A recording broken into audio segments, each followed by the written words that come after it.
No Girls Allowed. Tales of daring women dressed as men for love, freedom, and adventure. And this is a fantastic graphic novel, I have to say, written by the awesome Susan Hughes. I illustrated it. So it's all stories of women throughout history who dressed as men. They've disguised themselves as men in order to take on certain jobs that were not suitable for women. I think some of them, they were suffering economic hardships and were prepared to do what it took for their families or for themselves in order to make money and survive, basically. Groa, I don't quite know how to put this, but are you a woman? Nonsense. No woman could pass as a man on this ship. I am a woman. Yes, I am a woman, and there are others on board. Really? How many? 6, all looking for adventure. The real drama in the book to me is the idea of girls really being forced to live in a way that they didn't choose. Their challenge was to try to achieve what they wanted to achieve, even if it meant giving up who they were and basically turning themselves into someone else, which was a male. Like James Barrie, his whole life, I even call him him, and we didn't know what name to give him in the book because his whole life he was known as James Barrie, and it wasn't until his actual death that they discovered he was a woman. He was a woman. Yeah. This page shows, you know, he's sort of coming home from school where he's learning to become a doctor. Mother, I like to be a doctor when I grow up.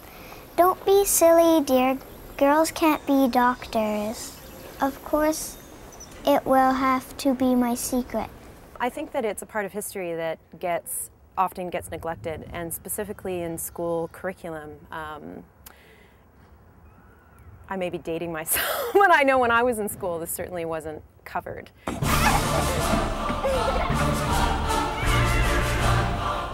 I mean, I certainly hope that I'm giving more power to girls. I'm trying to sort of show examples of girls in positions of power where they're not, you know, taking no for an answer and they're questioning authority. There's something I think that intrigues us about that notion. It's a story of sacrifice, really. I mean, these women have gone to great lengths and given up a lot of their own identity in order to achieve other things. In Mulan's case, she went to war dressed as a man so that her father wouldn't have to go, her aging father. He wouldn't survive the journey to meet the troops. I must protect him somehow. I've come up with a solution. I will go in Father's place. I'll say I'm his son. I ride well, no one will suspect.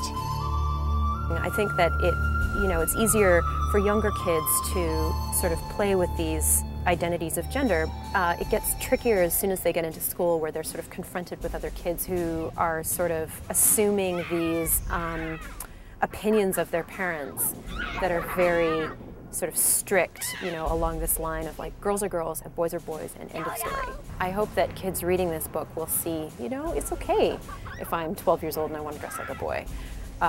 You know, or it's okay in the opposite direction if I'm a boy and I feel like dressing like a girl. It's cool.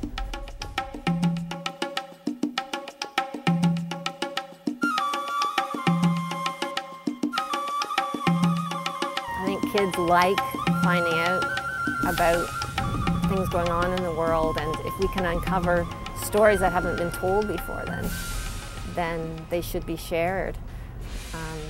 And kids will want to read them, girls and boys, I think. And I think this book is appealing to adults too, because I think a lot of adults aren't aware of some of these stories that are sort of emerging from our past.